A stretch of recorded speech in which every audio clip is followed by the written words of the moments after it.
Hey, what's happening, guys? Welcome back. So today we're testing out the Zhiyun Evolution gimbal for your GoPro camera. It's compatible with the GoPro Hero 3, GoPro Hero 4, as well as the GoPro Hero 5. I'm not 100% sure if it is compatible with the Hero 6, but I'm gonna say it possibly is because the Hero 6 is the same form factor as the Hero 5. Now, in the case, you're gonna get a charger to charge up those two batteries and a USB cable to do that charging. You're gonna get this little foam piece that you can attach to the gimbal so that the GoPro doesn't really smash around and hit the gimbal. You're gonna get these two little USB connectors that you can attach to the gimbal to power your GoPro camera. However, it's not USB-C compatible, so you're stuck to only charging your GoPro Hero 3 and the GoPro Hero 4. You got this extended piece and then also this end piece to lock it in, and you could also attach that to a tripod. And the last thing we have here is the gimbal itself, the Zhiyun Evolution.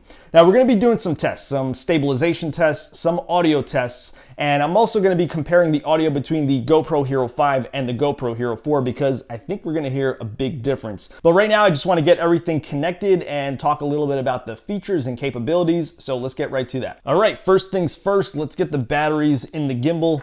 Get that locked in and pop the batteries right in and you lock it in. So you want to make sure it's on really tight. I noticed that if you don't lock it in all the way, it actually won't even power on. So when you get the GoPro attached, you want to make sure that the motor is on the right side, and then you just want to unloosen these screws so that the GoPro can slide right in.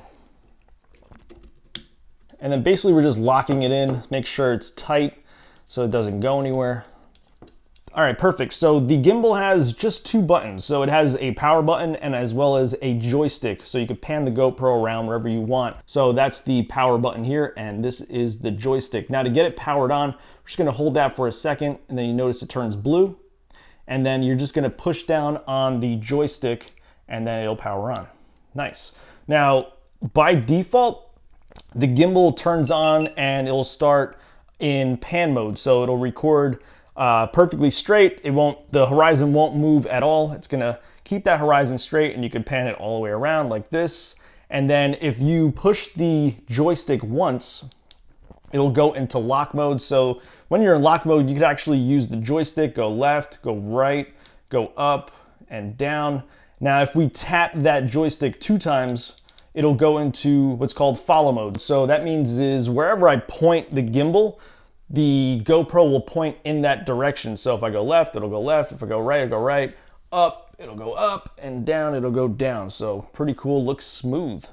So the gimbal itself is pretty lightweight. It's not too heavy. The one thing about it though is it's kind of long. It's not extremely long, but it's pretty long. And I don't think that's really a bad thing. It's probably all preference, but I guess you could sort of get a much further reach with the gimbal because it's sort of longer than a normal gimbal.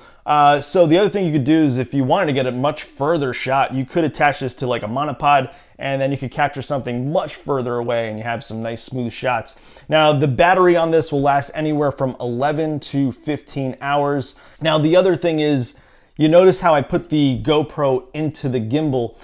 The power button of the gimbal is on this side, so you don't have access to it. So one thing you can do, turn it on before you put it into the gimbal, or enable quick capture so that you could just hit the record button and then it'll just start recording like that. So now I think we're ready to go do some tests. We're gonna go outside, see how stable it is, do some walking shots, we'll do some running shots, and see how well the gimbal does with that. So let's go out and do that. All right, so we got the gimbal set to pan mode. I'm gonna do some basic walking and then a slight jog, and then go up to full speed running to see how well the gimbal does. So here we go with some basic walking.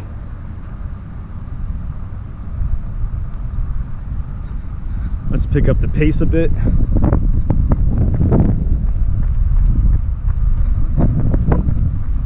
And let's go faster.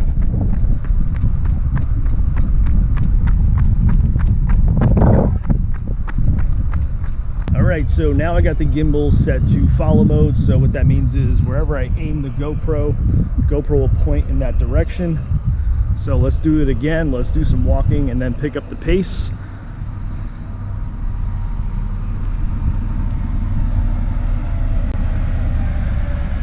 Let's pick it up.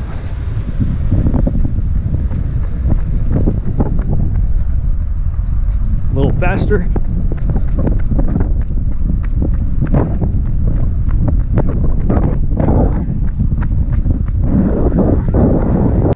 we're testing the GoPro Hero 4. I got the gimbal set to pan mode. We're gonna do the same test, gonna do a little walking, then pick up the pace.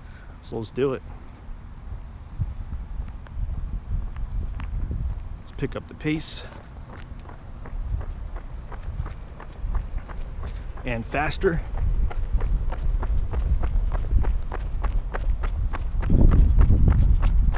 Okay, same test. Now I have the gimbal set to follow mode. So, like I said, wherever you point it, it'll go. So we're gonna walk, then pick up the pace. A little walking, slight jog, and faster.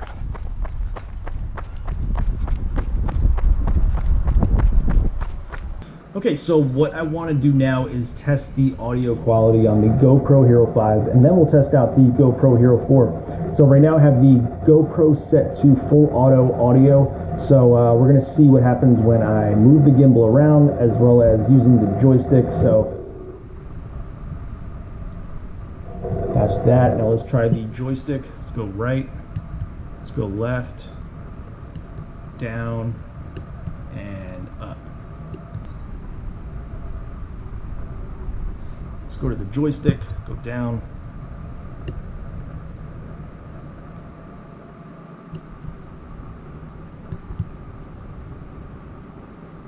Now I have the audio set to stereo only mode.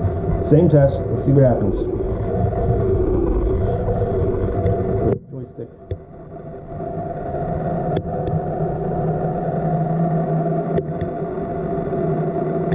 Alright, now I got the GoPro Hero 4 connected, and we're going to do the same exact test, see if we could pick up any motor noises. Let's use the joystick.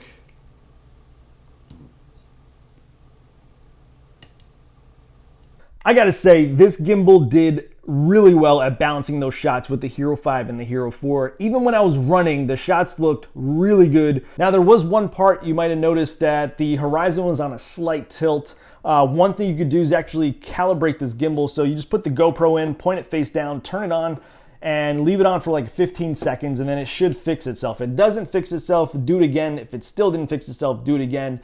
If it still didn't fix itself, there's a whole other longer process that's in the user guide, and it tells you how to do that. And if it still doesn't work after that, then you might want to contact Zhiyun.